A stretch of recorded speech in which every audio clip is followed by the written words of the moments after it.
মাছের মাথা দিয়ে বাঁধাকপির এই রেসিপি খেতে কিন্তু অসাধারণ হয়। এখন কিন্তু সবে সবে বাঁধাকপি উঠতে আরম্ভ করেছে, তাই চটপট এই রেসিপি বানিয়ে নিন। এর জন্য প্রথমেই রুই মাছের মাথা নুন হলুদ মাখিয়ে তেলে ভেজে নিতে হবে। ঢাকনা চাপা দিয়ে মাথাটা ভেজে নিচ্ছি যাতে তেলটা খুব বেশি না ছেটে। মাছের মাথা যেহেতু, তাই একটু সাবধানে ভাজতে হবে।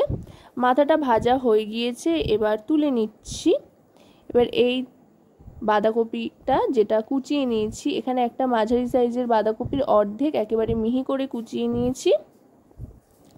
এবার সেদ্ধ করে নেব। অবশ্যই কিন্তু বাঁধাকপি সেদ্ধ করে নেবেন, তা না হলে কিন্তু সমস্যা হতে পারে। এবার ঢাকনা চাপা দিয়ে দিলাম জল দিয়ে। মোটামুটি 2 থেকে 3 মিনিট মতো ভালো করে বাঁধাকপিটা ফুটিয়ে নেওয়ার পর এবার গ্যাসের ফ্লেমটা অফ করে জল ঝরিয়ে নেব। আর এদিকে কড়াইতে তেলে দিয়ে দিচ্ছি আলুর টুকরো। আলুগুলো ডুমো ডুমো করে কেটে রেখেছিলাম।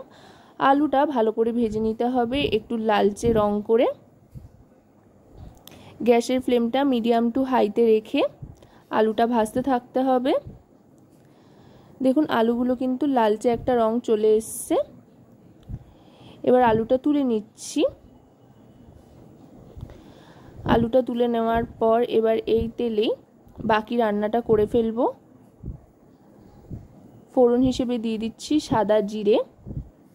তেলটা এখানে একটু বেশি ব্যবহার করছি, বাঁধাকপি একটু তেলতেলে না হলে কিন্তু ভালো লাগে না খেতে। এবার দিয়ে দিচ্ছি স্লাইস করে কেটে রাখা পেঁয়াজ কুচি। এখানে একটা মাঝারি সাইজের পেঁয়াজ পুরোটাই কেটে নিয়েছি স্লাইস করে। পেঁয়াজটা ভাজতে থাকবো। পেঁয়াজটা হালকা একটা রং আসা পর্যন্ত, গোল্ডেন কালার আসা অবধি ভাজতে থাকতে হবে। জিরে ফোড়ন দিয়ে পেঁয়াজ ভাজলে কিন্তু দারুণ সুন্দর একটা গন্ধ আসে। পেঁয়াজটা ভাজতে ভাজতে এবার দিয়ে দিচ্ছি আদা রসুন বাটা। আদা রসুন এখানে সমপরিমাণে মোটামুটি নিয়ে নিয়েছি। 3 থেকে 4 কোয়া রসুন আর হাফ ইঞ্চি পরিমাণে আদা একসাথে বেটে নেওয়া ছিল, সেটাই দিয়ে দিলাম। আদা রসুনটা ভালো করে ভাজা ভাজা করে নেবো যাতে কোনো রকমের কাঁচা গন্ধ এতে না থাকে। এবার দিয়ে দিচ্ছি টমেটোর টুকরো। এখানে একটা বড় সাইজের টমেটো রাফলি টুকরো করে নিয়েছি, সেটাই দিয়ে দিলাম। এক্ষেত্রে কিন্তু টমেটোর টুকরোটাই ব্যবহার করবেন, তাতে করে বেশি ভালো হবে।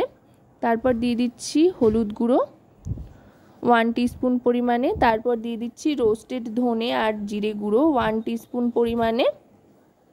এবার দিয়ে দেব কাশ্মীরি রেড চিলি পাউডার, এটাও 1 টিস্পুন পরিমাণে দিয়ে দিলাম। এবার দিয়ে দিচ্ছি পরিমাণ মতো নুন।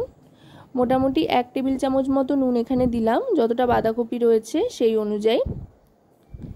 তবে আপনারা স্বাদ অনুযায়ী নুনের পরিমাণটা কম বেশি করে নিতে পারেন টেস্ট করে নিয়ে। এবার সমস্ত গুঁড়ো মশলা আদা রসুন টমেটো কষিয়ে নিতে নিতে সামান্য একটু জল দিয়ে দিচ্ছি যাতে মশলাটা লেগে না ধরে। আর গ্যাসের ফ্লেমটা কিন্তু মিডিয়াম টু লোতে রেখে মশলাটা কষাতে থাকতে হবে। যতটা সময় নিয়ে কম আঁচে মশলা কষানো যায় ততই কিন্তু মশলার স্বাদ বাড়বে। আর মশলা থেকে তেল ছাড়া পর্যন্ত কিন্তু মশলা কষাতে থাকতে হবে। মশলা থেকে তেলটা কিন্তু ছেড়ে আসতে আরম্ভ করেছে। এবার আগে থাকতে ভেজে রাখা আলুর টুকরোগুলো দিয়ে দিলাম। আলুর টুকরোটা দিয়ে মশলার সাথে ভালো করে আরও খানিকক্ষণ কষিয়ে নেব। এবার দিয়ে দিচ্ছি কয়েকটা চেরা কাঁচা লঙ্কা। কাঁচা লঙ্কার ঝালই কিন্তু এতে ঝাল আসবে, আর কাশ্মীরি রেড চিলি পাউডারে সুন্দর একটা রং আসবে। এবার এতে দিয়ে দেব আগে থাকতে সেদ্ধ করে জল ঝরিয়ে রাখা বাঁধাকপিটা। জলটা ভালো করে ঝরিয়ে নিতে হবে। এই রেসিপিটা কিন্তু একেবারে শুকনো শুকনো হয়, তাই সেদিকে নজর রেখে বাঁধাকপির সেদ্ধর জলটা একেবারে ঝরিয়ে নিতে হবে ভালো করে। এবার মশলার সাথে বাঁধাকপিটা ভালো করে মিশিয়ে নিয়ে গ্যাসের ফ্লেমটা লোতে করে দিয়ে ঢাকনা চাপা দিয়ে দেবো বাঁধাকপি আর আলু সম্পূর্ণভাবে সেদ্ধ হওয়ার জন্য। যেহেতু আগে থাকতে 70% মতো সেদ্ধ আর ভাজা রয়েছে, আলু ভাজা রয়েছে আর বাঁধাকপি সেদ্ধ রয়েছে, তাই খুব একটা বেশি সময় লাগবে না।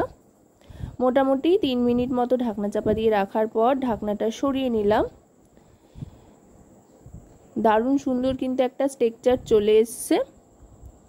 বাঁধাকপির মধ্যে কিন্তু অনেকটাই মশলা ইনসিস্ট করে গিয়েছে। এবার দিয়ে দিচ্ছি পরিমাণ মতো চিনি। চিনিটা অপশনাল, যদি আপনারা না চান তো নাও দিতে পারেন, তবে দিলে কিন্তু মন্দ লাগে না। এবার দিয়ে দেবো এতে শাহি গরম মশলার গুঁড়ো, এটা কিন্তু অবশ্যই দিতে হবে, তাতে করে দারুণ সুন্দর একটা গন্ধ আসবে। এবার মাছের মাথাটা দিয়ে ভেঙে নেব, এর সাথে মিশিয়ে নেব ভালো করে। আশা করব রেসিপিটি আপনাদের ভালো লাগবে। ভালো লাগলে অবশ্যই রান্নাবাটি চ্যানেলটিকে সাবস্ক্রাইব করে লাইক শেয়ার কমেন্টের মাধ্যমে আমাদের পাশে থাকবেন, আর পাশে থাকা বেল আইকনটি অন করে দেবেন সবার আগে সমস্ত রকম নতুন রান্নার নোটিফিকেশান পাওয়ার জন্য। কারণ আপনাদের নিয়ে, আপনাদের জন্যই কিন্তু আমাদের রান্নার চ্যানেল বা রান্নার ভিডিও তৈরি, যাই বলুন না কেন। তো রেসিপিটা কেমন লাগলো অবশ্যই কিন্তু জানাবেন।